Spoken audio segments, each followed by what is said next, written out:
LiberalViewer presents. So, welcome to the January 27th edition of LiberalViewer Sunday Live Clip Roundup. Thanks for joining me. I've picked out the weekend's 14 best, most newsworthy clips, for which should be a really educational, informative, fair use, media criticism, and political analysis show for you all tonight. My political comedy sources that I like to start off with are Steve Martin as Roger Stone in the cold open of Saturday Night Live last night, which I will criticize for various reasons that I'll explain after I show the clip.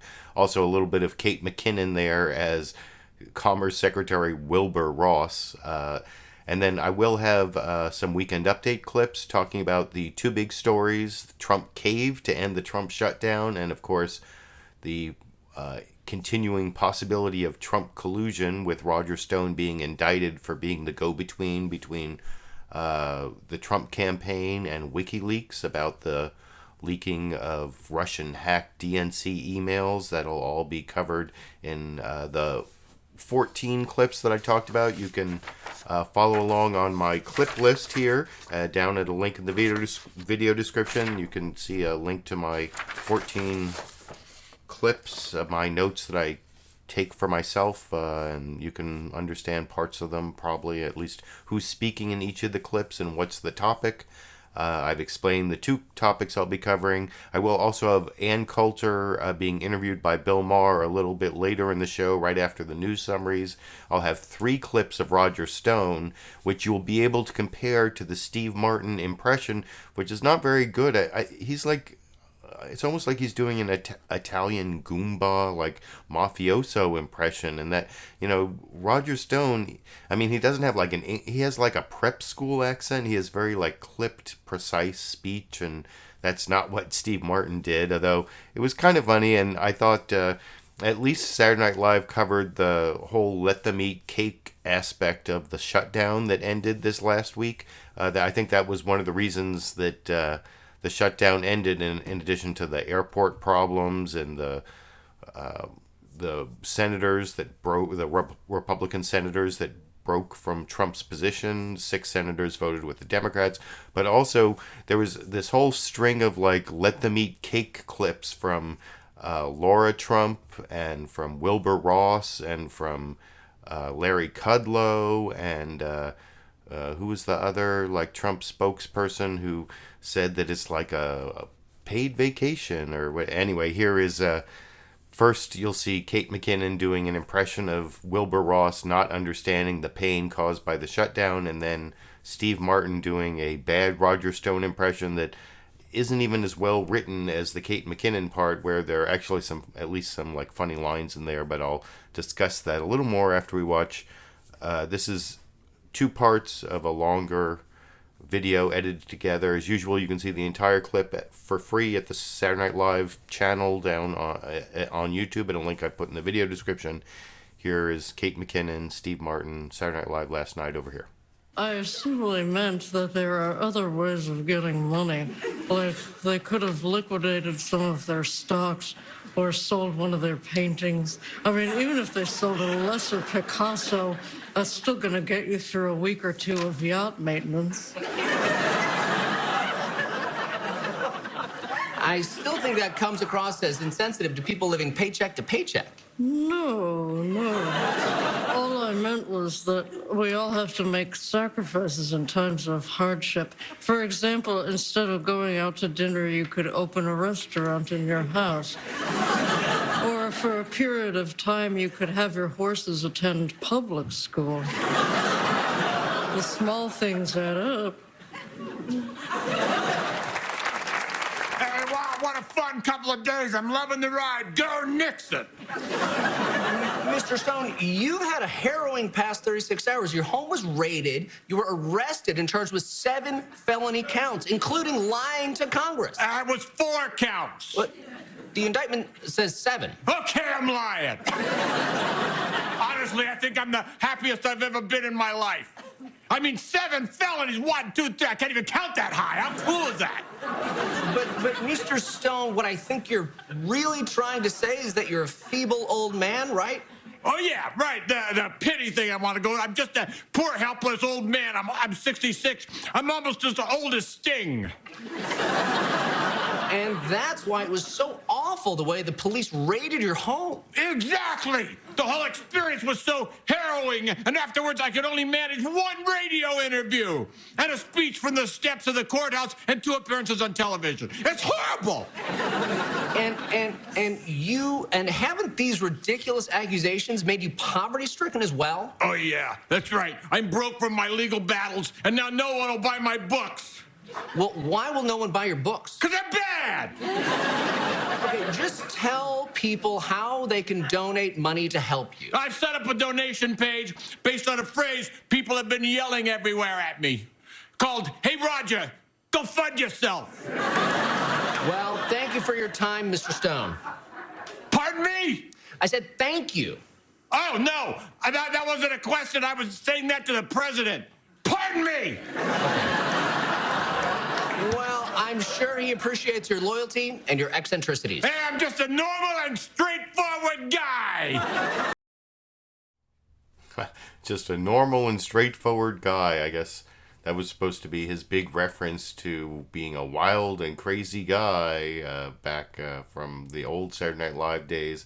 Like I said, that Steve Martin impression of Roger Stone, it's almost like he was doing a Tony Soprano impression, like New Jersey Mafia. I don't know.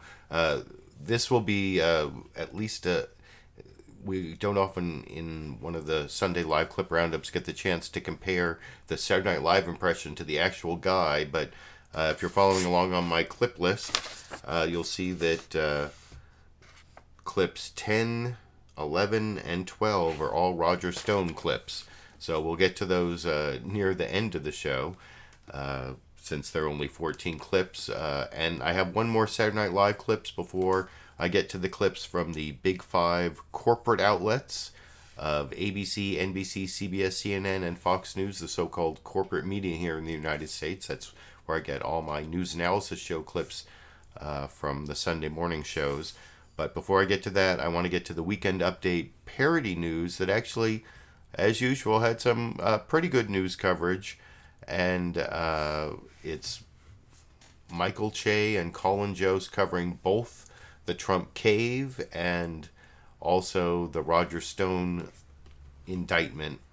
And I think Michael Che makes an important point that you didn't hear on any of the other news programs at the end of this. And I'll discuss some of the other jokes a little more after we watch that clip together over here. President Trump on Friday announced a deal to temporarily reopen the government for 3 weeks while negotiations continue over border security. 3 weeks. We're basically treating our government like it's a trial period for a Hulu subscription. It's pretty clear that Trump has not figured out how to deal with Nancy Pelosi yet. Usually when a woman is giving him this much trouble, he just gives her 130 grand to shut up. Now, during a speech in the Rose Garden ending the shutdown, Trump said this. 2,000 miles of concrete wall from sea to shiny sea. We never did. Shiny sea? Also, remember when you said this? We're going to build a wall. It's going to be a big, fat, beautiful wall. Now that wall sounds awesome. But tell me more about this new one. The walls we are building are not medieval walls. They are smart walls. Walls with brains. Got it. Now, someone told me that medieval solutions were actually effective. They say a wall is medieval. Well, so is a wheel. A wheel is older than a wall. But he's president. But just to clarify, we are still calling it a wall, right? Barriers, fencing, or walls, or whatever you want to call it. Honestly, at this point, I'd just like to call it quits.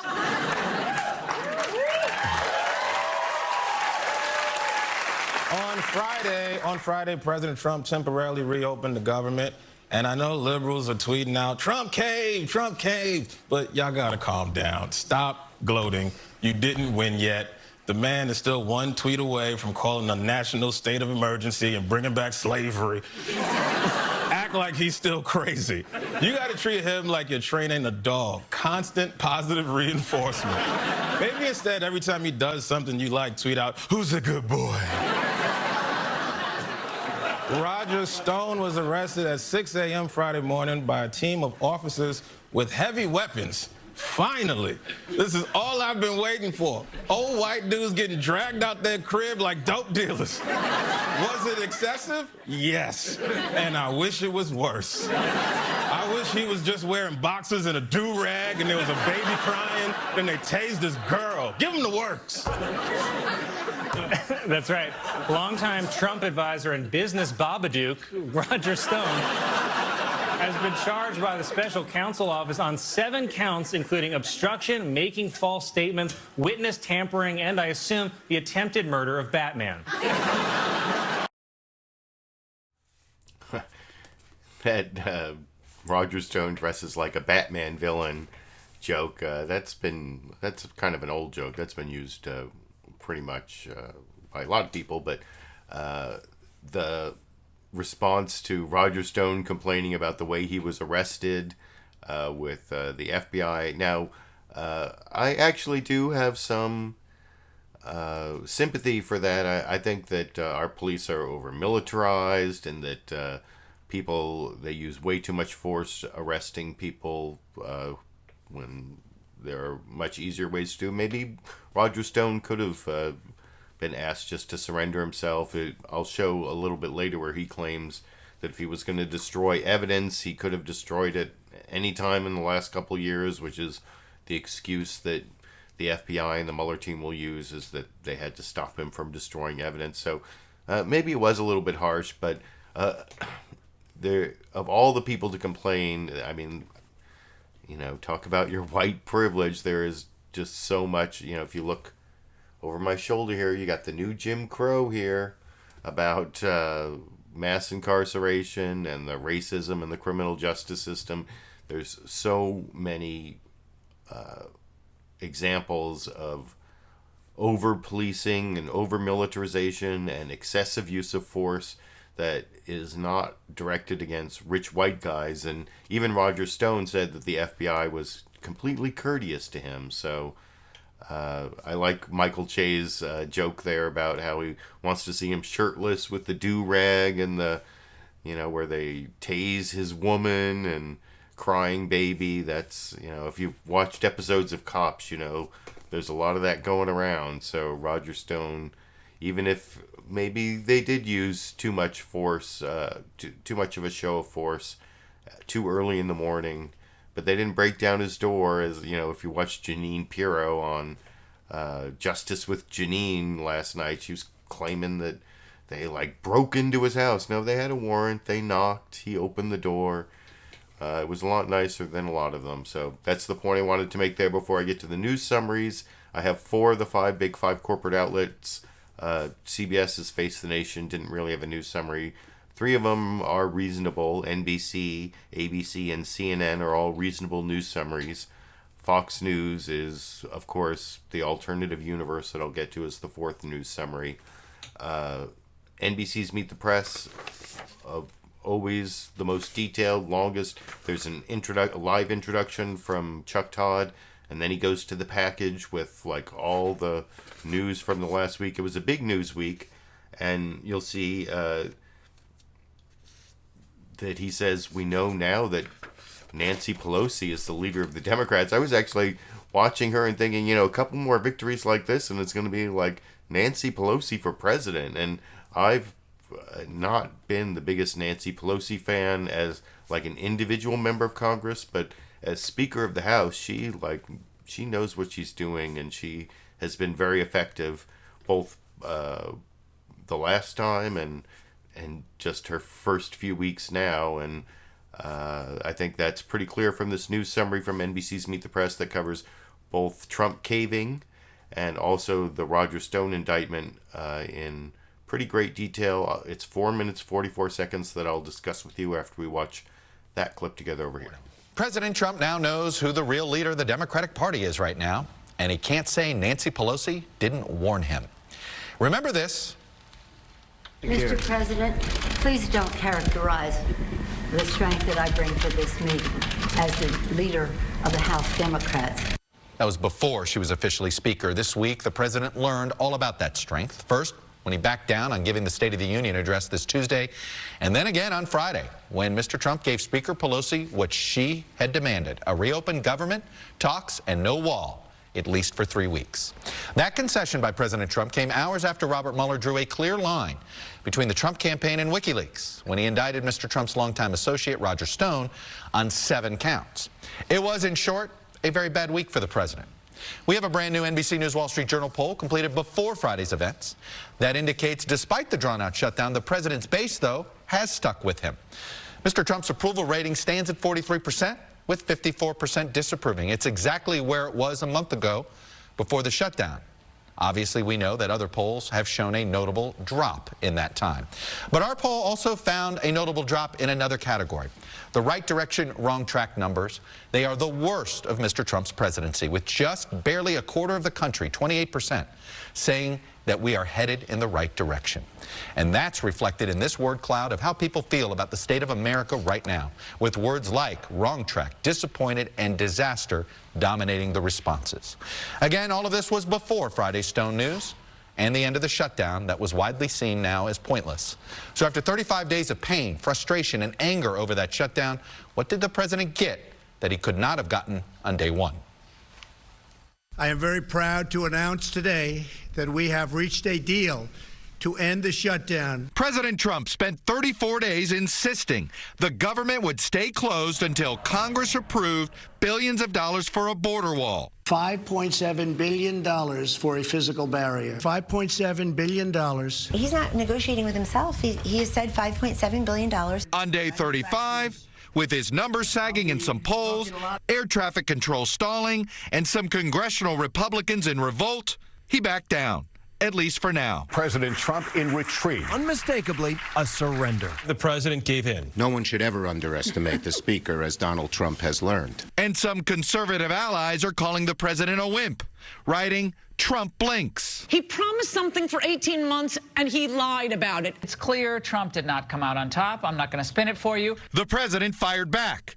This was in no way a concession. If no deal is done, it's off to the races. That last reference, his threat to declare a national emergency if negotiators don't get a deal in 3 weeks. Obviously, we're going to do the emergency because that's what it is. It's a national emergency. And on Friday, Mr. Trump's longtime confidant, Roger Stone, was indicted and arrested, charged with 7 counts of lying to Congress, witness tampering, and obstruction. I will plead not guilty to these charges. I will defeat them in court. Stone's indictment reveals the most direct link yet between the Trump campaign and Wikileaks, which distributed Democratic emails that Russian military intelligence stole from the DNC and the Clinton campaign. The indictment includes this notable sentence. After WikiLeaks released stolen DNC emails on July 22nd, a senior Trump campaign official was directed to contact Stone about any additional releases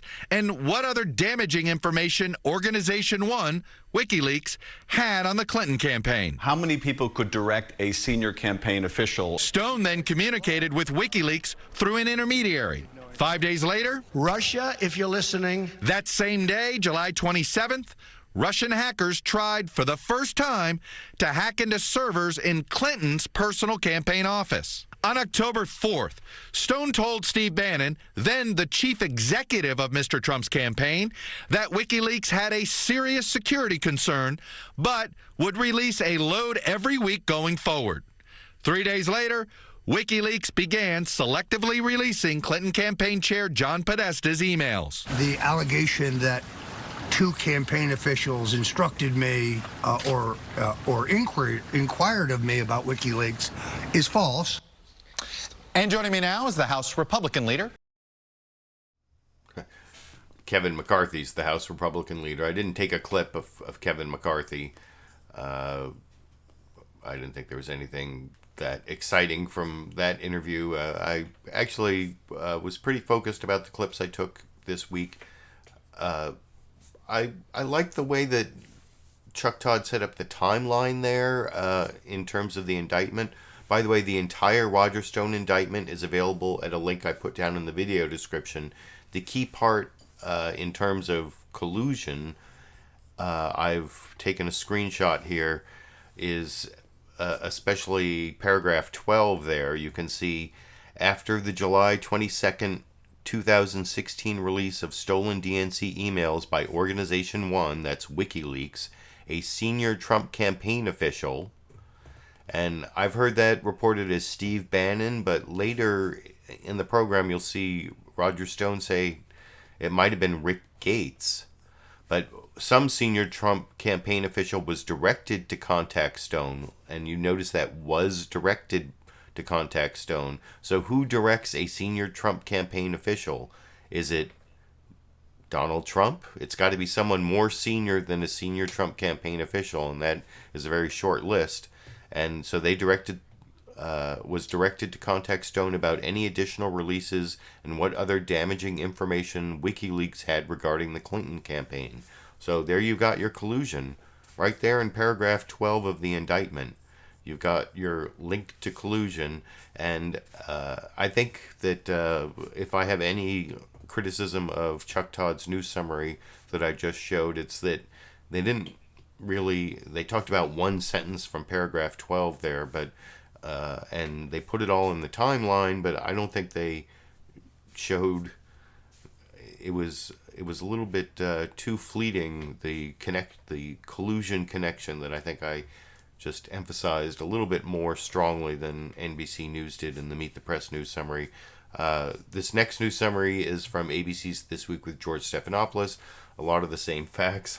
I like the way that George Stephanopoulos says, like, put yourself in Trump's shoes last Friday and you are totally fucked. No, you are just in big, like, it's like a terrible, terrible day. Last Friday, I watched the news, and Trump was, it was a bad day for Trump in a lot of different ways, as George Stephanopoulos explained in the first 2 minutes of This Week with George Stephanopoulos over here. This week, think about what Friday must have felt like for President Trump.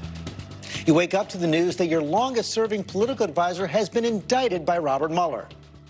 By mid-morning, air traffic up and down the East Coast is grinding to a halt from the government shutdown. Then come new polls showing your approval rating at record lows, and Republican senators are telling you they're going to jump ship if you don't end the shutdown. Add it all up, and Trump really had no choice. He had to do what he's promised he'd never do, back down, at least for now, on that border wall. We'll analyze all the fallout on our roundtable, but we begin with that blockbuster indictment of Roger Stone.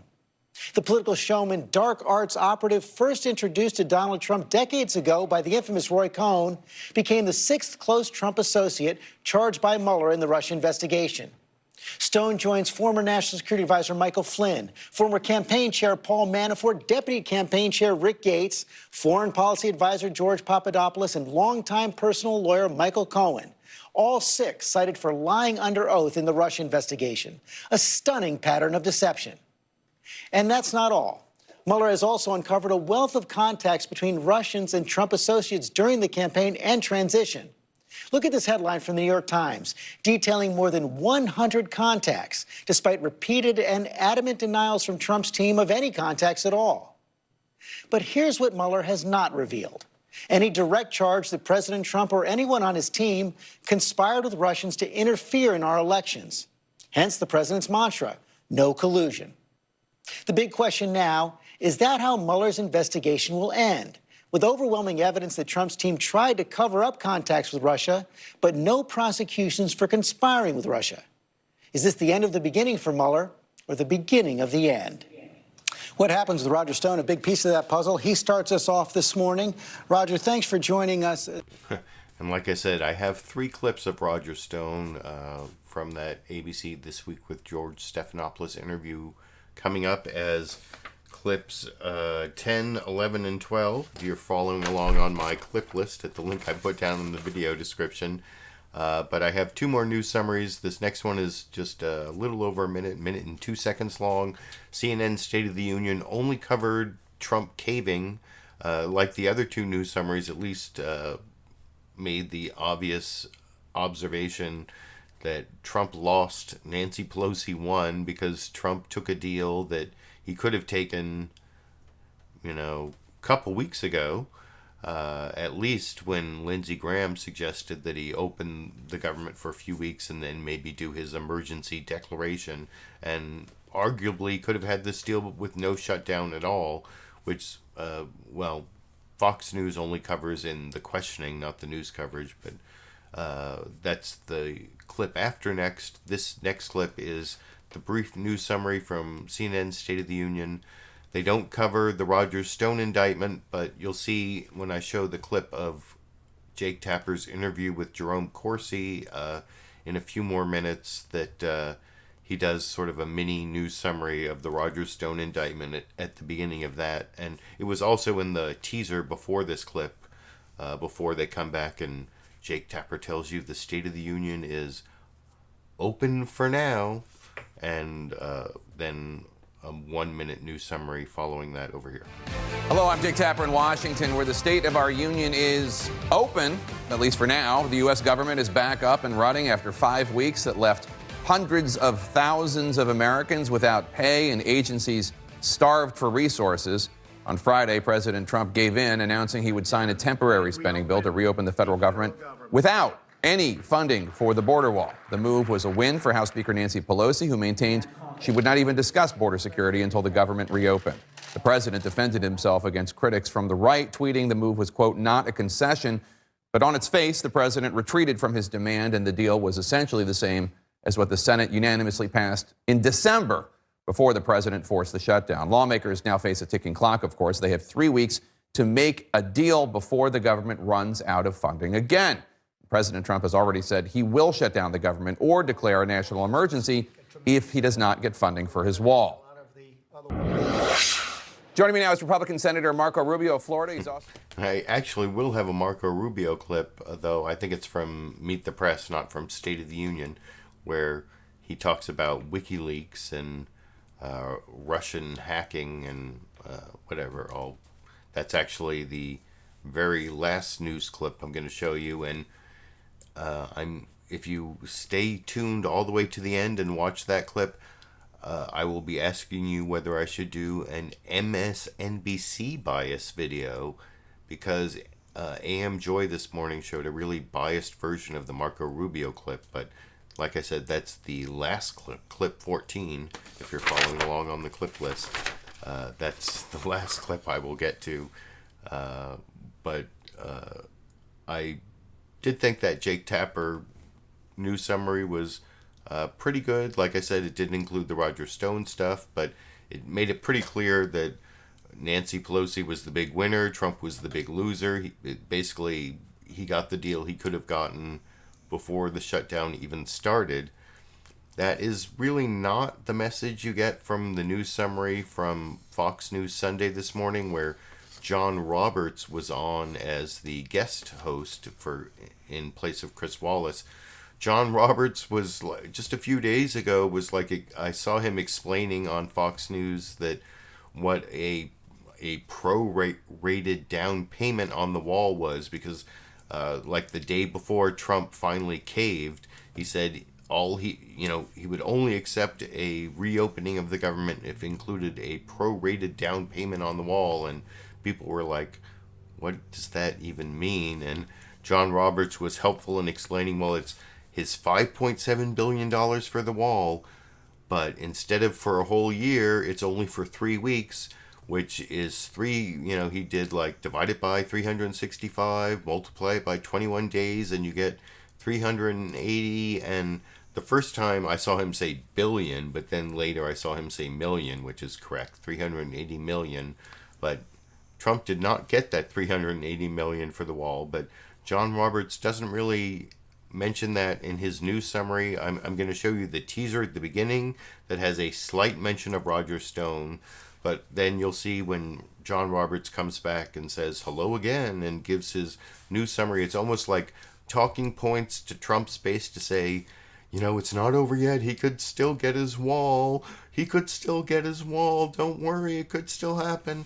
And they never mentioned that Trump folded or that he lost until John Roberts starts his interview with Mick Mulvaney, and you'll see his first question is, didn't Trump fold, or didn't he really lose out? And so at least it's in the questioning of Mick Mulvaney, which I will have a criticism of John Roberts' questioning of Mick Mulvaney and the members of Congress that are also mentioned in the teaser at the very beginning of the news summary. This is almost 4 minutes long because I've taken the news summary at the beginning through the Mick Mulvaney question, and then I've edited in when they finally start talking about Roger Stone, because John Roberts never asks any of the members of Congress he has on, or Mick Mulvaney, about the indictment of Roger Stone.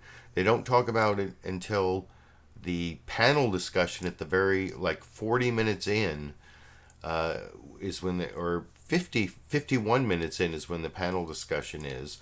And I'll show you the teaser where they talk about how, Roger Stone insisting on his innocence, and then the whole thing is spun in the most pro-Roger Stone way you can possibly imagine, never really mentioning the collusion aspect. They don't mention paragraph 12 of the indictment at all. They say no evidence of collusion. You'll see that's pretty clear, which I will discuss with you a little more after we watch this Fox News Alternative Universe news summary, as I've described in great detail already.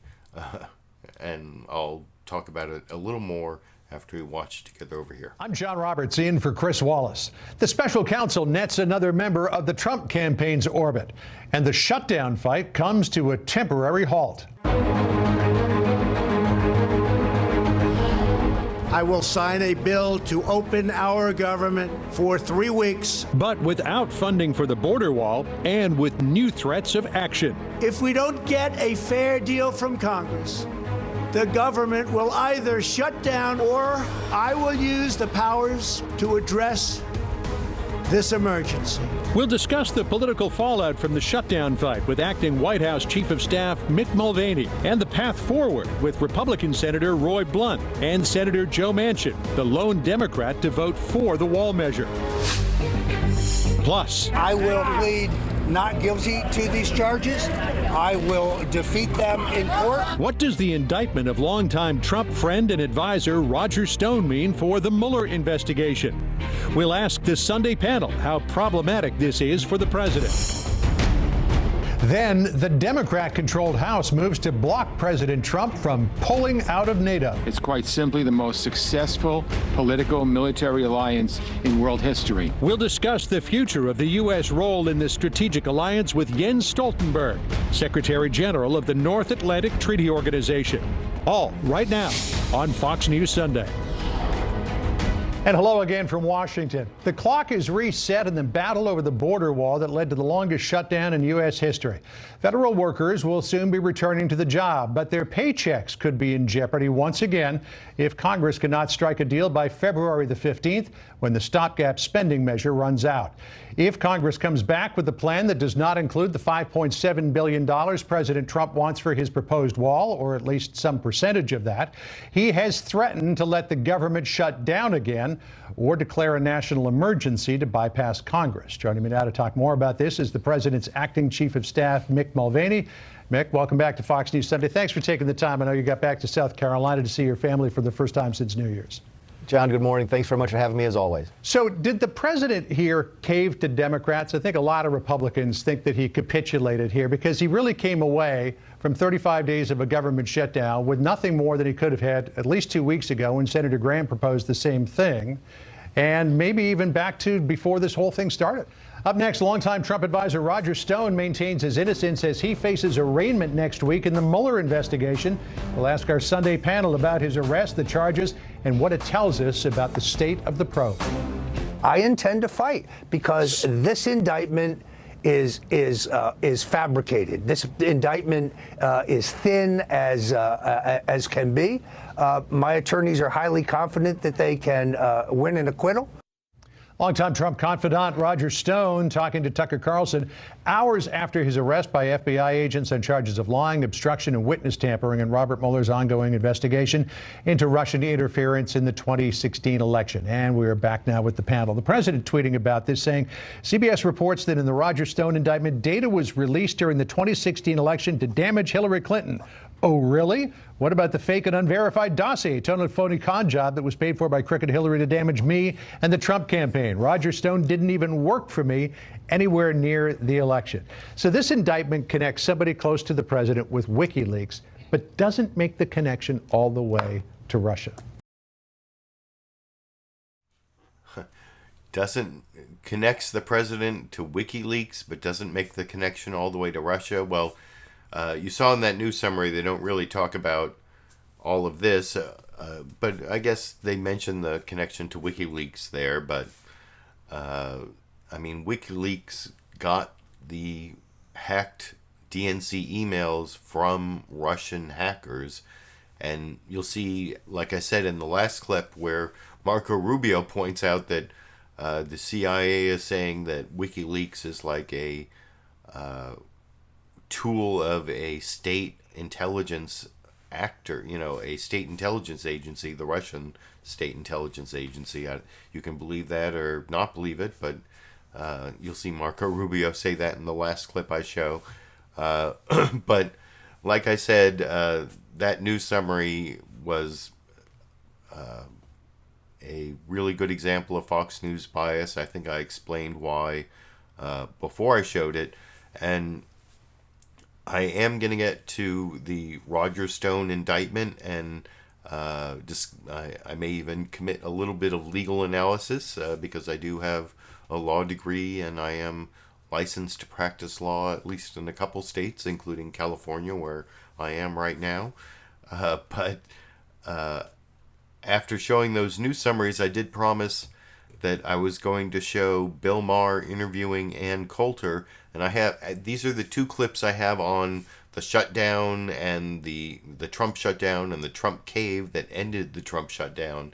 And this is two clips about the wall and whether Trump's going to get the wall. First, here is Ann Coulter talking about why she thinks the wall is really important. First, why she thinks that there are a couple good jokes actually from Bill Maher in this clip. First, about why it is that what was Ann Coulter's first clue that Trump was lying to her. And I'm sorry, I gave away that joke. I won't give away the second joke, which is at the very end of this clip, about whether walls work or not. But I think this is kind of a telling clip as to whether Trump is losing his base, represented by Ann Coulter. Lou Dobbs also is saying he caved. I haven't heard what Rush Limbaugh is saying, but like I said, I have this clip, and then I have a clip from Julián Castro, who's running for president, explaining in a pretty clear, a pretty persuasive way why Trump's wall, not all walls, not all barriers, not the existing barriers, but why Trump's wall is particularly racist and un-American, even though Democrats have already paid for like 600 or 700 miles of wall, or have voted for funding for that much wall. And you'll see Julián Castro make a good argument that I think rebuts some of what Ann Coulter says. But I want to show the Ann Coulter part. This is about 3 minutes long. You can see the entire Ann Coulter interview on the Real Time with Bill Maher YouTube channel at a link down in the video description. This is the 3 minutes I wanted to talk about over here. Look, yeah, crazy that I expect a president to keep the promise he made every day for 18 months. Right. No, it's not just, it's the base. That's what happened. You had him making this. What are you looking at? I'm looking at this guy. He's holding the card behind the camera, which is an interesting place to put it. If I was Superman, it could see through it. You don't have to look at that. I'll do all the talking. Well. No, it's crazy. The base is what has rebelled here, and they can take me as a stand-in for the base, but that's all I am, a member of the base. No, well, that's very modest. I mean, you said today, this is your tweet when Trump capitulated on the wall. He said, "Good news for Herbert Walker Bush. As of today, he is no longer the biggest wimp ever to serve as president." So let me get this straight. You were convinced that Donald Trump was the guy. You voted for him, Donald Trump. Correct. And now you're finding out he's a lying con man. What was your first clue?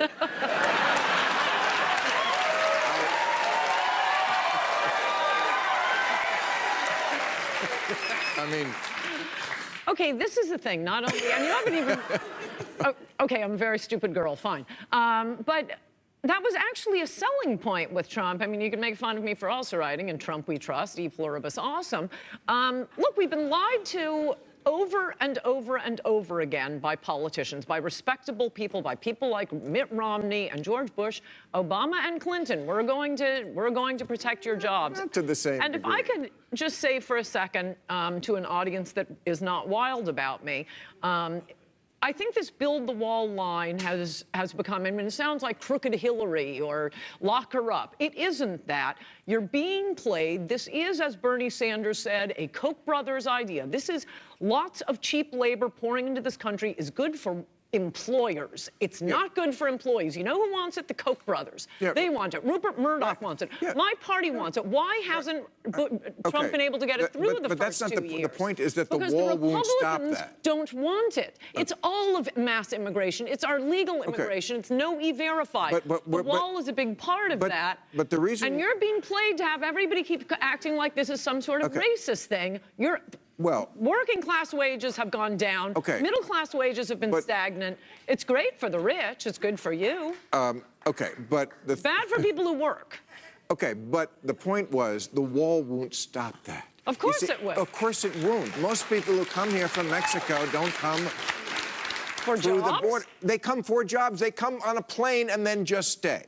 That's absolutely not true. And if you say walls don't work, tell it to Netanyahu. But they that's built a whole. wall. That's a different. It's not a different thing at all. They built a wall. Yes. Illegal immigration went to zero. They built a wall to stop suicide bombers. I've never. No. My gardener has not once tried to blow me up. That was only on the. That's not true.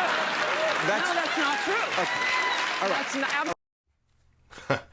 That was the good joke at the end about the gardener. My gardener's never tried to blow me up. I mean, the gardener thing is that's a little bit racist. Assuming your gardener is going to be some undocumented immigrant from south of the border, although I guess there's some kernel of truth to that stereotype.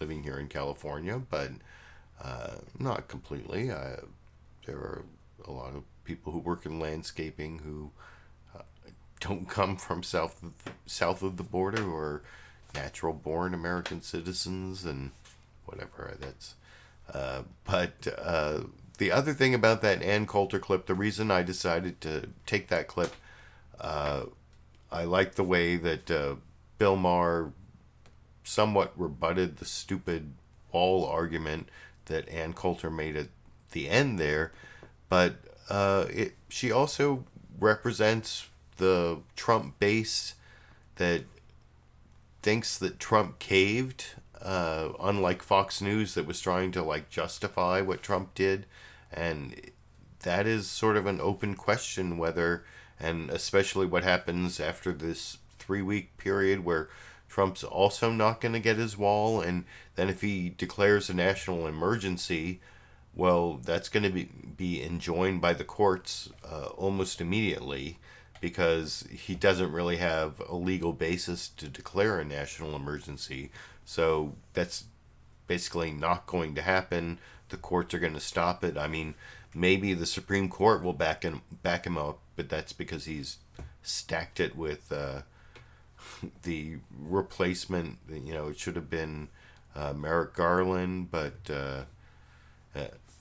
and then of course the whole Brett Kavanaugh. Well, I don't want to even go into the whole Supreme Court issue. That is way off topic and a big tangent that would. But I am still working on that video turning the Supreme Court up to 11, and I'm hoping to actually have it so that we can ask, as you may know, if you read your Constitution, you know that there's nothing in your Constitution that says that there should be 9 members of the Supreme Court. That's basically up to Congress to pass a law, as long as the president signs the law. It just takes a majority of the House, a majority of the Senate, and a president. So in 2020, if the Democrats take the House, the Senate, and the presidency, they can turn the Supreme Court up to 11, which means instead of 9 members, 11 members. And I'm planning on making that video, turn the Supreme Court up to 11, sometime in the next several weeks. And I'm hoping that in the 2020 election, it can possibly become an issue that you can ask people who are running for Congress. You can ask people who are running for president, do you support increasing the number of members of the people who are running for president? Do you support increasing members of the Supreme Court to 11 or some other numbers to make up for the way the Republicans did not even consider Merrick Garland, the whole Brett Kavanaugh travesty? I would call it like the Merrick Garland, Brett Kavanaugh Spinal Tap Act. Turn it up to 11 anyway. Speaking of people who are running for president, Julián Castro, former member of the Obama administration, housing secretary, housing and urban development secretary, he's running for president, and I think he kind of rebuts the whole "we need a wall, the wall's not racist, it's something we really need" argument that you just heard from Coulter. And this is Jake Tapper asking, is a wall really immoral? Because we have like 600 miles of barrier. Why isn't that barrier immoral? And I think in this little over 2 minutes, Julián Castro makes a pretty good argument as to why additional wall is un-American, immoral, whatever you want to call it, even though the current wall barrier that we have might serve some purpose over in this clip. Earlier this month, Speaker of the House Pelosi said that the wall was, quote, immoral. As you know, as you just stated, there are roughly 650 miles of existing wall, barrier, fencing at the border. Are they immoral?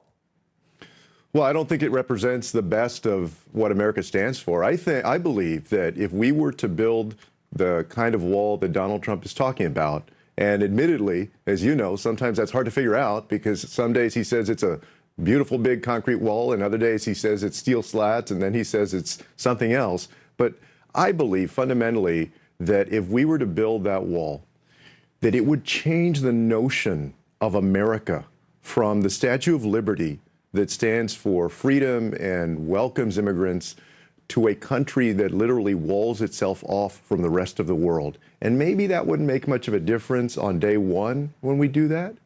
But I believe that as years go by, it would change how we see ourselves as Americans and how others see us and have a real impact on who we are. And that's not a path that we want to go down. So yeah, I agree that to do so would be immoral. I don't want to spend the whole time talking about the wall, but if there are already 654 miles of barrier fencing wall, why would adding 100 miles more change the notion of this nation any more than, I mean, we already have that. Why would adding any more change who we are? No, I would say two things. Number one, that 654 miles was built out some time ago, and that was built out when the technology to be able to monitor what is happening at the border was not what it is today. In other words, that's an old style of doing things, and we have a more effective way without that kind of barrier to do it. The other argument that people have made that I believe is true is that we've addressed where you might argue that, okay, you need a physical structure, a physical barrier. Well, that was addressed in those 654 miles, and that's not the case for the rest. Let's move on to your presidential campaign. You have laid out a very ambitious agenda.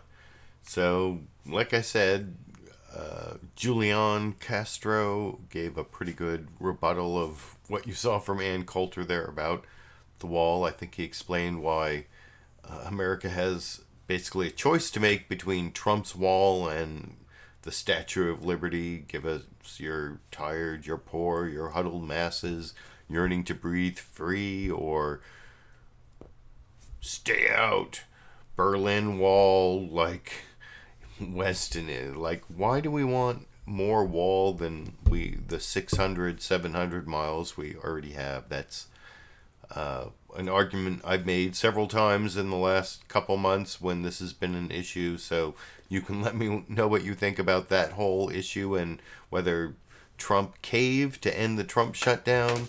That's pretty much the last clip on that issue. And so now I'm getting to the Trump colluded topic. And I'm going to have 3 clips of Roger Stone. You saw like a brief clip of Tucker Carlson and Roger Stone in the Fox News summary that you can compare to the parody you saw from Saturday Night Live. But I will have 3 Roger Stone clips coming up right after this next clip, which I mentioned earlier. This is also Jake Tapper. When I showed the Jake Tapper CNN State of the Union news summary, I said that he only talked about the shutdown, but when he had his guest on, Jerome Corsi, who's, I think, individual one in the Roger Stone indictment, you'll see he gives a brief summary of the whole Roger Stone indictment before his questioning of Jerome Corsi. I've taken his first couple or 2 or 3 questions from Jerome Corsi. You can see the entire interview at a link down in the video description, as usual, to CNN State of the Union. I don't think Jerome Corsi's story stands up, but he says that he gave all this information about what WikiLeaks was going to do, but he didn't really get it from WikiLeaks or any intermediary between him and WikiLeaks. He's just a really good guesser. That's his story, and he's sticking to it. And you'll see Jake Tapper do some cross-examination of Jerome Corsi on that story, that he's just a really good guesser. But at the very beginning of this clip, you'll see Jerome Corsi totally confirms everything in the indictment of Roger Stone that pertains to him. After, of course, the introduction from Jake Tapper briefly summarizing what happened with Roger Stone. And I'll talk about all of that a little more after we watch that 4.5-minute clip together over here. Welcome back to State of the Union. I'm Jake Tapper. President Trump's longtime friend and associate Roger Stone was arrested by the FBI on Friday and charged with lying under oath, obstruction, and witness tampering. According to the indictment from the Mueller investigation, Stone sought information from WikiLeaks about Hillary Clinton's hacked emails while in coordination with senior members of the Trump campaign. The indictment says that Roger Stone directed, quote, person number 1 to get information from WikiLeaks about their plans to leak those emails. Those stolen emails, of course, came from a Russian state hacker, according to U.S. intelligence agencies. On Friday, person number 1 revealed his identity. It is Jerome Corsi, who joins me now. He requested that his lawyer, Larry Klayman, be present as well. Mr. Corsi, thanks for joining us. I want to ask you, you say that the information in the Mueller indictment is accurate and that Roger Stone needs to tell the truth. He's facing serious consequences, of course, but he continues to insist he's innocent, he's going to plead not guilty. What do you think his motivation is for not telling the truth? Well, I'm not very good at telling someone else's motivation, so I can't really answer what Roger's motivation is. I know my motivation is to tell the truth, and I will affirm that what is in the indictment about me is accurate, and I will affirm that if asked to in court. So that means that you're willing to testify against Roger Stone. Theoretically, if need be, you will affirm that what's in the indictment is correct. I'll be happy to testify if I would suspect to be subpoenaed, and I'll let the testimony fall wherever it falls. I'm going to tell the truth to the best of my ability. Even that's hard, given the amount of information and the fact that I've said from the beginning I'm not a human tape recorder. You can't push a button, and I can't recall precisely in detail, granularly, conversations, emails, events from 2016.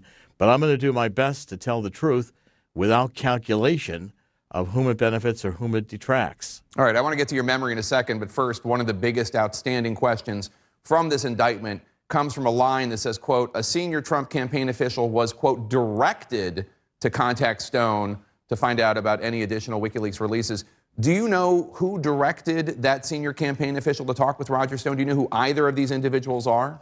I really don't. I know what Roger told me, but I don't recall that Roger ever said that he was under instructions from anyone in the campaign to find out about what WikiLeaks had after July 22nd, 2016. I do agree that Roger wanted me to find out from WikiLeaks. I never had any contact with Julian Assange, directly or indirectly, so my communications with Roger in July and August 2016 about what I thought Assange had were really speculation on my part, connecting the dots. All right, let's dive into that. According to the indictment, Stone emailed you asking you to, quote, get the pending WikiLeaks emails that could have damaging information about Hillary Clinton. You replied to Roger Stone a week later saying, quote, word is friend in embassy, that's Assange, plans 2 more dumps, impact plan to be very damaging, would not hurt to start suggesting Hillary Clinton old, memory bad, has stroke, neither he nor she well, referring to Bill and Hillary Clinton.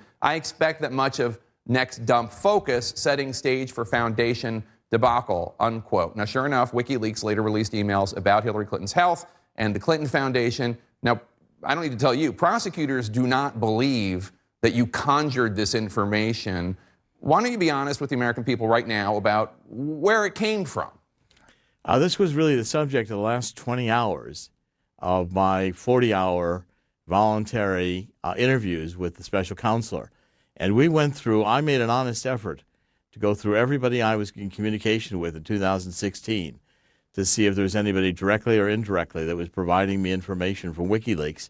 And I can't find anyone, and the special counselor couldn't suggest anyone. So I'm concluding that my recollection is correct, namely that I did just connect the dots and figure it out on my own. And I admit that's hard to accept. People are going to have a hard time understanding that. But throughout my life, I've been having this ability, deductively or inductively, to really understand situations, and remarkably often I'm correct. Well, according to the indictment, you did forward. Jake Tapper does some more cross-examination of that story, but did you get all that? I think you got enough of it there. It's basically, he's saying he's just a really good guesser. He guessed what WikiLeaks was going to be releasing, but he's not sure he's a really good guesser. He's concluded he's a really good guesser because so far the special counsel has not been able to produce a text or an email that shows where he got the information other than being a good guesser, but he's leaving open the possibility that maybe he's not just a good guesser, maybe he did hear it from somebody, if the special counsel can come up with evidence that proves that, so he's not actually lying about anything. Did you catch all that? That is one of the most slippery that is like, remember last week when I was talking about like the accused rapist who says, you know, I was out of town at the time, but she asked me to do it anyway. Like, it's almost the alternative explanations that you heard from Rudy Giuliani. It's like, I guessed, but if you find evidence that someone told me, then I just didn't remember that, and now but if you show me maybe I might remember if you show me that you can prove it some other way. That is, I don't know. I think Jerome Corsi is not telling the truth, or at least there is strong possibility he's not telling the truth. You can let me know what you think about that down in the comment section. And speaking of people who are not telling the truth, the next 3 clips are the Roger Stone clips that I've been promising you. The first one is from, all 3 of them are from ABC's This Week with George Stephanopoulos. George Stephanopoulos first asked Roger Stone about why is he even talking to anyone? You know, most people when they're indicted, their lawyers tell them, you know, shut up, don't say. And as a former criminal defense attorney, that would be my advice. don't say anything. But I guess he's trying to have some sort of public relations victory out of this whole thing. And you'll see in his answer to that first question, he harkens back to what Michael Che was saying about how he's basically a rich white guy complaining about being treated the same way that all those people you see on Cops are treated, shirtless with their woman crying or their woman being tased and the baby crying in the background, and just like use of force by the police. And that's what Roger Stone complains about in this first 2-minute clip from ABC's This Week with George Stephanopoulos over here. Thanks for joining us this morning. We appreciate you being here. But I have to say, and you know this is pretty unusual strategy. Most people indicted go underground until the official proceedings. What do you hope to gain with interviews like this? Well, I must tell you, George, I think the way I was treated on Thursday is extraordinary. I think the American people need to hear about it. I'm 66 years old. I don't own a firearm. I have no prior criminal record. My passport has expired. The special counsel's office is well aware of the fact that I'm represented. The idea that a 29-member SWAT team in full tactical gear with assault weapons would surround my house, 17 vehicles in my front yard, including 2 armored vehicles, a helicopter overhead, amphibious vehicles in the back where my house backs onto a canal, and that I would open the door looking down the barrel of assault weapons, that I would be frog-marched out front, barefooted, and handcuffed when they simply could have Roger, let me just contacted me. Let me I stop think you there. people need to know about Yeah, but that. as you know, it's pretty standard for that to happen. They were concerned. No, actually, it's not. That's what our Justice standard at Department all. people say. They say were concerned you were a flight risk. They were concerned you might tamper with evidence. They were concerned you might destroy evidence. So they did that. And even you, by your own testimony, by your own admission, said that the FBI agents were courteous. So let's get on. No. Let me address that, if I may. First of all, I was released on a surety bond on my own signature, which is evidence that I was not a flight risk. And secondarily, I've been under investigation for 2 years. I've destroyed nothing. But if I were going to destroy evidence, wouldn't I have done it a long time ago? They could simply have called my lawyers, and I would have turned myself in. That's a question. This was an expensive show of force to try to depict me as public enemy number one, the OG. It's an attempt to poison the jury pool. These are Gestapo tactics. Let's get right to what may be the most explosive paragraph in the indictment. Ooh, Gestapo tactics. And as I said earlier, I actually have some sympathy for the argument that the use of force there against Roger Stone was excessive. And my only caveat to agreeing with Roger Stone there is that, ooh, boo-hoo, the rich white guy gets treated like all the other people in the criminal justice system. It's just so rare for someone in his position to be treated that way. But it's par for the course for so many. So that's why I can't get all worked up about it, even though I do. That doesn't mean 2 wrongs make a right. And that's actually an argument you'll hear in just a minute. But I'll get to that. But the next clip here is Roger Stone talking about these key paragraphs from the indictment about who it was that was directed to contact Stone about. It says a senior Trump campaign official was directed to contact Stone about any additional releases and what other damaging information WikiLeaks had regarding the Clinton campaign. And there's been a lot of reporting that the senior Trump campaign official who was directed to contact Stone was Steve Bannon, but in this answer he seems to say it's Rick Gates, and then he attacks Preet Bharara and others for speculating that it was Donald Trump himself who told Steve Bannon or Rick Gates or whoever to contact Roger Stone. And Roger Stone, of course, says that he never was involved with WikiLeaks, that it's all a big misunderstanding taken out of context. What this is about 3 minutes. It's actually 2 minutes 51 seconds of Roger Stone trying to make that argument, not very persuasively, in my opinion, as I will discuss with you after we watch that clip together over here. The most explosive paragraph in the indictment, right there on page 4.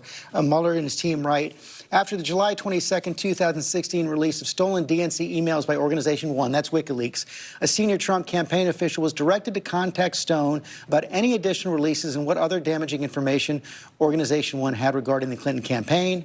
Stone thereafter told the Trump campaign about potential future releases of damaging material by Organization 1.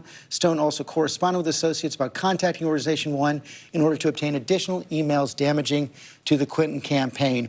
You said you believe that that senior official was Rick Gates, the deputy campaign chair?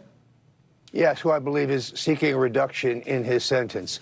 Later on, there's a reference to an exchange between Steve Bannon in which he asks me about a public event, Julian Assange's press event on October 7th, and I respond with 2 matters that have already been published by Politico and The Guardian, completely public information. One, that there are security concerns by Assange in the embassy in Ecuador, and secondarily, as Politico reported, that there would be weekly dumps of information every week for 10 weeks with all U.S.-related information, election-related information, released in the weeks before the election. So Rick Gates none of that proprietary or secret. So Rick Gates, though, did contact you about getting information? That is speculation on my part. In all honesty, I have no emails. Well, you would know if you spoke with him. I have no text message that reflects. I never spoke about this matter with Rick Gates. But I'm mindful of the special counsel's ability to induce people to say things that are not true, particularly people who are seeking a reduction in their sentence or people who have an axe to grind. I urge the president to fire Steve Bannon. That piece which I wrote for the Daily Caller showed up on Drudge, and therefore it had a major impact. I suspect that I'm not his favorite person.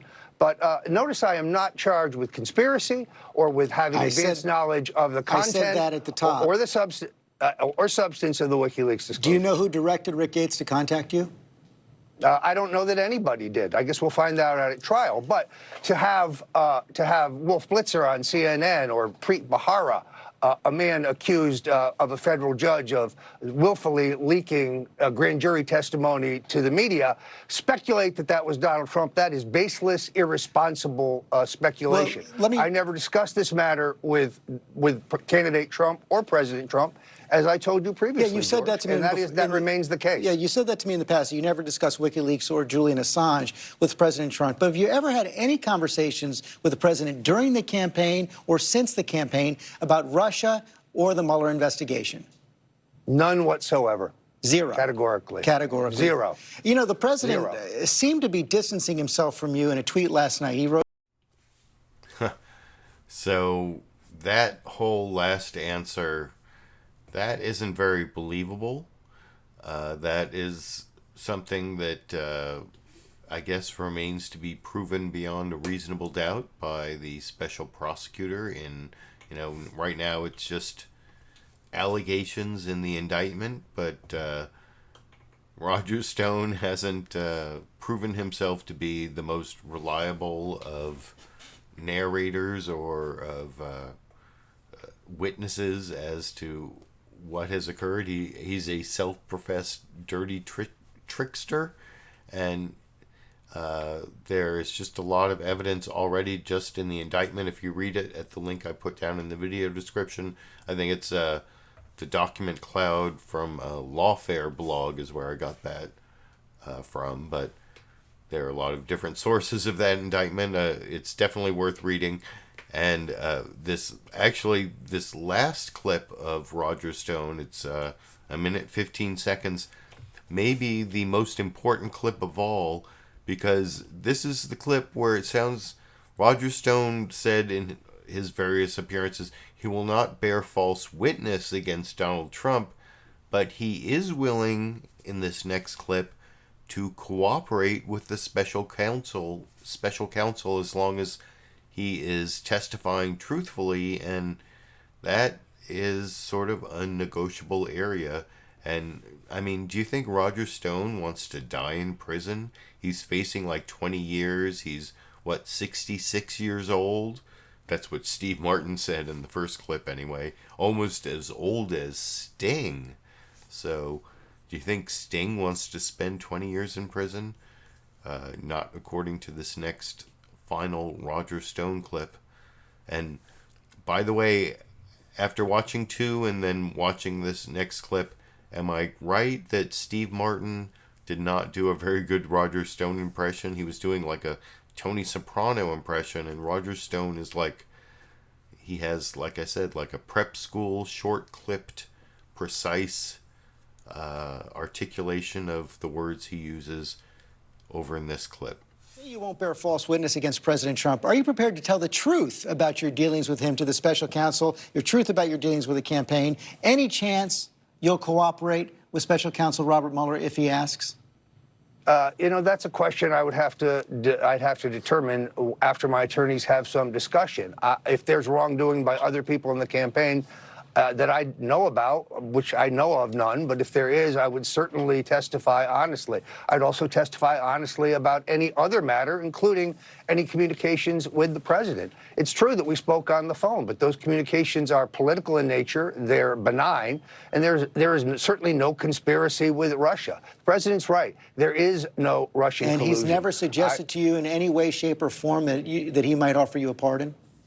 Absolutely, positively not. I have never discussed a pardon. The only person that I had advocated a pardon for, as we've discussed previously, is a posthumous pardon for Marcus Garvey. And I have written the president as to why I think that should be done. Prosecutors have looked at this case, say you might need a pardon because they say it's a slam dunk case, including Chris Christie, who's coming up on the program later. You denied having any documents or text messages discussing WikiLeaks. That was a big burn at the end there from George Stephanopoulos, and I didn't take any clips from what Chris Christie said, but he did basically say what George Stephanopoulos claimed there, that it's a slam dunk indictment. I don't know. I'll wait to see whether the allegations in the indictment are proven by Robert Mueller, but Robert Mueller has a really solid reputation, and this is going to be his final act and his legacy project, so I assume he's not going to make allegations that he can't back up with copious evidence, but I guess that all remains to be seen. You can let me know what you think down in the comment section. I have 2 more news clips I want to show you before I finish with my bonus Dash and Sandy clip at the end, as usual. This next clip is my only CBS Face the Nation clip, because they didn't do a news summary, and unlike Fox News Sunday, which had Mick Mulvaney on and never asked him about the Roger Stone indictment, at least Margaret Brennan asked him, and also the 2 members of Congress, Susan Collins and Joe Manchin, I think, if I'm remembering correctly. I don't know. I didn't take those clips anyway, but here is Margaret Brennan of CBS's Face the Nation asking the acting White House Chief of Staff Mick Mulvaney about the Roger Stone allegations. And, he called himself the acting Chief of Staff, which, there's no confirmation for Chief of Staff, so acting has no real meaning. Or if it does have a meaning, it's that Mick Mulvaney is looking for his exit strategy, and you can sort of see that in his answer to Margaret Brennan's question about Roger Stone. He says, I never met him. If anyone I work with ever met him, I never heard about it. I never talked to Donald Trump about it. It's for people who used to watch the sitcom Hogan's Heroes, the whole Sergeant Schultz thing, I know nothing, I see nothing. That is the Mick Mulvaney response to Margaret Brennan in the second to last news clip. Quickly about the president's friend, Roger Stone, who was indicted this week. Have you spoken to the president about this? No. In fact, I've never met Roger Stone. Keep in mind, all the stuff you see happening with Roger Stone doesn't have anything to do with the White House, doesn't have anything to do with the president, and certainly doesn't have anything to do with the staff at the White House, which is what I manage. Right. So I'm entirely out of the loop on that one. So because you manage the staff, can you say that none of the Trump campaign officials named in this indictment currently work at the White House? Again, you're talking to someone who has nothing to do with the campaign, so I honestly do not know how to answer your question. So you don't know the answer to the question. Do you think it's a problem to lie to Congress? That's one of the things that Roger Stone is charged with. Do I think it's a problem to lie to Congress? Margaret, that's one of the easiest questions you've ever asked me. Yes, I think it's bad to lie to Congress. Because the president's tweet seemed to minimize that when he was tweeting about Roger Stone being indicted for lying to Congress. He kind of... No, what I think he was trying to draw attention to, and Republicans have talked about this for many years. I was actually in Congress a couple years ago when James Clapper flat out lied to Congress and then admitted it, and nothing happened to him. In fact, he's still featured on many networks, maybe even your own, as an expert on dealing with Congress and an expert on various things having to do with his area of expertise.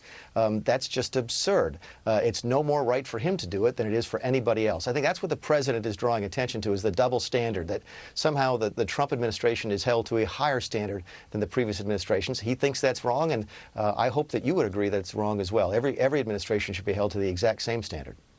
All right. Thank you very much, Mick Mulvaney, for joining us this morning.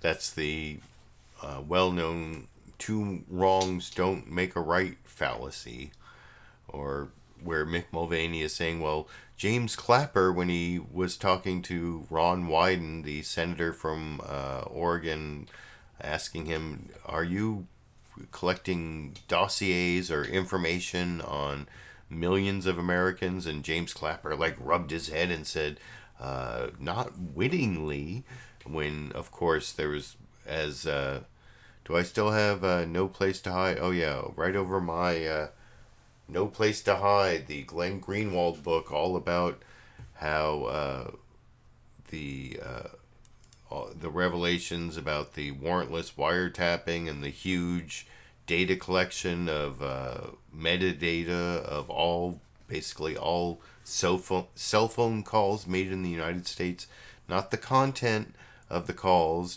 but the metadata, like how long the calls were and who called who. That is all collected, and that's why James Clapper did lie to Congress. So I agree with Mick Mulvaney about that. But the whole argument, well, just because James Clapper did it and never got prosecuted, that means no one should get prosecuted for, that is just a bogus argument. And Mick Mulvaney, like I said, is definitely trying to distance himself from Roger Stone and the Trump campaign's wrongdoing and acting chief of staff. What does that even mean? I don't know. But the final clip I want to show you here is Marco Rubio over on NBC's Meet the Press, where, before I watch the news shows a lot of the time, I watch AM Joy on MSNBC, and they showed an abbreviated clip of a shorter version of the clip I'm about to show you, and I saw that first, and they were criticizing Marco Rubio for saying now that we shouldn't be using hacked Russian emails in any way. And they were saying, well, why is he only saying that now? Why didn't he say that back in 2016? And I turned to my wife and I said, well, I remember back in 2016 he did say that. He was like the one Republican who said we shouldn't be using these hacked DNC emails against Hillary Clinton because we shouldn't, whatever the content, we should consider the source, and this is enemy information. And I was like, why does no one on AM Joy remember that this morning? And it's so much worse, because if you look at the actual question from Meet the Press, Chuck Todd found the clip from October 2016, and actually this is sort of like a softball question to Marco Rubio, saying, you were so right back in 2016. Here's a clip proving you were right, that we shouldn't be trusting, we shouldn't be discussing the content. And then Marco Rubio goes on to attack the press. And there's one thing he says that isn't completely true that I want to dispute a little bit after you watch this 2-minute 16-second clip. And when you watch this, remember what I said about AM Joy this morning, and let me know down in the comment section if you think I should make like an MSNBC bias video, because their video editing, think what it would be like to take a clip of what Marco Rubio says about now without pointing out that back in 2016 he had the same position and criticizing him for just saying it now. That's totally bogus, as I will discuss maybe with you a little more after we watch that clip together over here. I want to ask you one quick question on WikiLeaks, because you stood alone among your party in 2016. Let me play a clip for you from October of 2016 where you pledged never to use anything that came from WikiLeaks. Take a listen. Well, I personally will not be talking about any revelations that come about solely as a result of WikiLeaks. Our intelligence officials, who are not partisan people, have told us this is the work of a foreign intelligence agency. What I would say to my Republican colleagues, some of whom may be disappointed by the position I've taken, is today it's them, tomorrow it could be us. If you work with WikiLeaks, are you working against America? Well, look, I don't know if everybody had the same idea that I did or had access to the same information I did when I said that. Suffice it to say, it should be clear by now, and I think should have been clear to people a long time ago, that WikiLeaks and others like that could have been tools of foreign intelligence used to divide America. And so I do believe that anyone who is cooperating with them, witting or unwittingly, is doing the work of a foreign intelligence agency to harm us. But I know what you're getting at with Roger and all Stone and all that stuff. I can also tell you, and frankly, I mean this, in truth, not in the spirit of nastiness, the media was unwitting in this too, because the media reported breathlessly on a lot of the revelations that were leaked that we know are now the product of the work of Russian intelligence. And I think all of us need to be wiser when we see this thing or something hits your inbox or another reporter's inbox from a third-party source that we don't know who it is. We have to be careful that we are not doing the work of the Russians or some other intelligence agency that's trying to undermine us. We all need to be wiser about this moving forward. Should it be a crime working with WikiLeaks? Well, it's a good question. I think certainly if you're wittingly doing it, it should be considered as such. I mean, you're participating in the work of a foreign intelligence agency. But one of the keys that they do is they're unwitting. It's not like they have a sign at the front door that says, we are an instrument of Russian intelligence, or we're being used by Russian intelligence for this purpose. But that's why I've supported the special prosecutor and the work they're doing. I think it's important for them to finish. We'll have all the facts before us, and then we can render judgment. I think it's a real big mistake, trust me, to jump to any conclusions until Mr. Mueller's work is done. Senator Marco Rubio, Republican from... So Senator Marco Rubio was a rational voice back in 2016 about considering the source of the WikiLeaks disclosures before the election. Like I said, over on AM Joy on MSNBC this morning, they attacked Marco Rubio for not mentioning that important point earlier, even though he mentioned it back in 2016. So, like I said, that's something I'm considering making an MSNBC bias video about. I made so many Fox News bias videos. I've made a few MSNBC bias videos. Is that a video worth making? You can let me know what you think.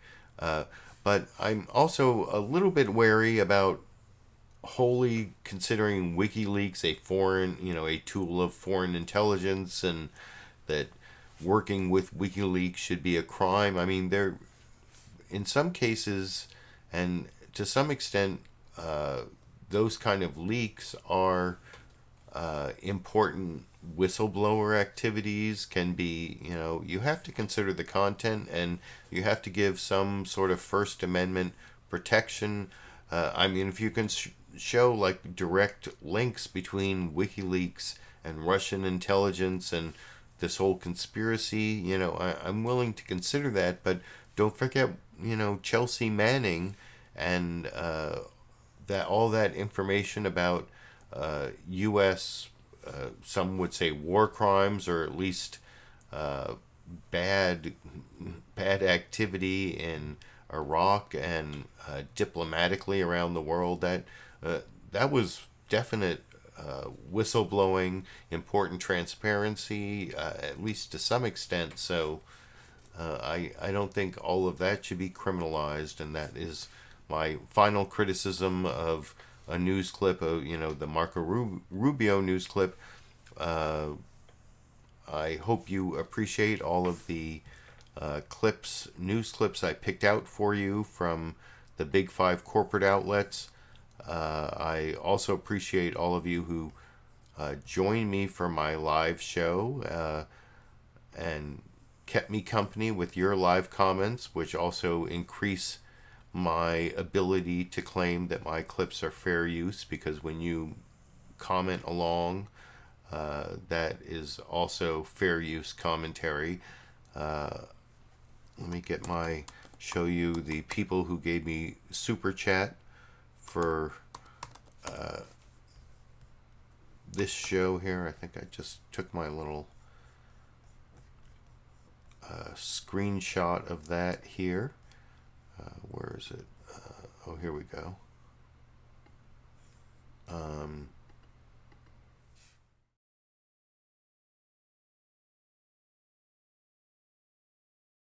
I appreciate those contributions. I get more YouTube revenue from Super Chat contributions than from advertising revenue these days. Kinky, I am happy to have sent you the Constitution and the not this side. I send out these LiberalViewer candles to people who give $30 or more. I think I got a message from Kinky with a mailing address and a message saying that Kinky had given over $100, so deserved at least a Constitution like this one, and so I sent out the candle as well. If you want to send me your mailing address, Lulu Girl, somehow, I'll try to contact you later, and I can also send out a candle since you give so many super chat contributions. There are also links down in the video description to support me monthly on Patreon, which Kinky also does. That's where I got my mailing address from, Kinky. And there's also a PayPal link down there. If you give me a contribution on PayPal at the $5 level, I send out, oops, I dropped this down, these hashtag LiberalViewer stickers. At the $10 level, you get the Constitution and the sticker. And at the $30 level, I will send out one of there are only a few of these left, so that's a limited time offer. And all of that is available on the Patreon page. And I especially appreciate the monthly Patreon viewers. If you appreciate the 8 to 10 hours I put in every Sunday for the last 301 Sundays, and the way I organize the clips, the commentary and criticism I give, if you appreciate all that, then I hope you will support me with a thumbs up, supportive comments, all those other ways I mentioned. And as usual, I have a Dash and Sandy clip at the end. This is showing how, and Sandy's sleeping right over there. I'm not going to take a picture of that, but Sandy is like so harmless. I think I showed this several weeks ago that Dash will drink from Sandy's water dish, and Dash the cat and Sandy the dog will go over there, sort of like stand in line and wait, and will not. Dash is not even, the cat is not even perturbed by the dog, as you'll see in this 18-second clip over here.